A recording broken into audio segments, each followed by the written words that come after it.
구하라는 말은 기도하라는 뜻입니다. 항상 기도하고 성령 안에서 기도하라 그랬고 깨어서 기도하라 그랬습니다.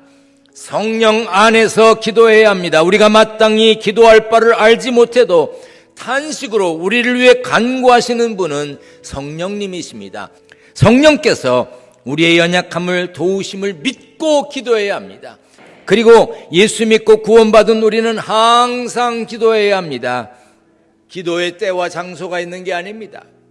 문제가 있으면 기도하고 문제가 해결되면 기도를 쉬어도 되는 게 아닙니다. 기도할 형편이든지 아니든지 기도의 문제가 크든지 작든지 요런 것까지 기도해야 될까? 그런 것까지도 기도해야 합니다. 그리고 깨어서 기도하라 그랬습니다. 예수님도 바울도 깨어 기도할 것을 강조하셨습니다. 그러므로 하나님의 자녀된 우리는 성령 안에서 기도해야 하고 항상 기도해야 하고 깨어 기도해야 합니다. 그런데 기도하되 중요한 질문이 하나 있습니다. 왜 그렇게 기도해야 하는가 하는 겁니다. 무엇을 위해 기도하는 것입니까? 본문의 그 목적을 분명하게 했습니다. 여러 성도를 위하여 구하라. 성령 안에서 기도하십니까? 항상 깨어 기도하십니까?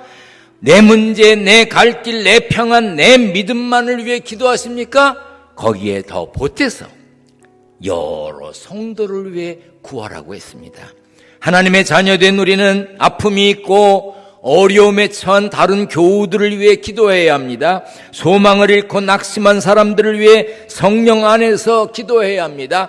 회복하고 다시 일어나야 할 이들을 위해 깨어 기도해야 합니다.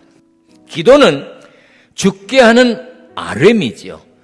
주님을 향해서 하는 행동입니다. 그러므로 기도가 주의 뜻에 맞도록 예수님의 기도를 배워야 합니다. 예수님은 주변에 있는 사람들이 믿고 구원받기 위해서 기도하셨습니다. 예수님이 십자가에 못 박히셨을 때 못 박은 사람들도 용서해달라고 기도하셨습니다. 우리도 함께 신앙생활하는 성도를 위해 기도해야 합니다. 에베소 교회 성도들에게 여러 성도를 위해 구할 것을 구원한 바울은 자신을 위해서 기도해달라고 그러면서 구체적인 기도 제목도 알려줬습니다. 하나님이 자신에게 말씀을 주시도록, 그래서 복음을 담대하게 알리도록 기도해달라고 그랬습니다. 바울처럼 저도 여러분께 부탁합니다. 저를 위해 기도해 주시기 바랍니다. 하나님의 뜻이 바르게 선포되는 제단이 되어야 교회가 굳건히 서고 말씀대로 살려는 여러분들의 삶이 형통하게 될 것입니다. 항상 기도하며 깨어 하나님을 찾으십시오. 하나님 보시기에 정직하게 행하며 기도하는 사람은 하나님께서 승리하게 해주실 것입니다.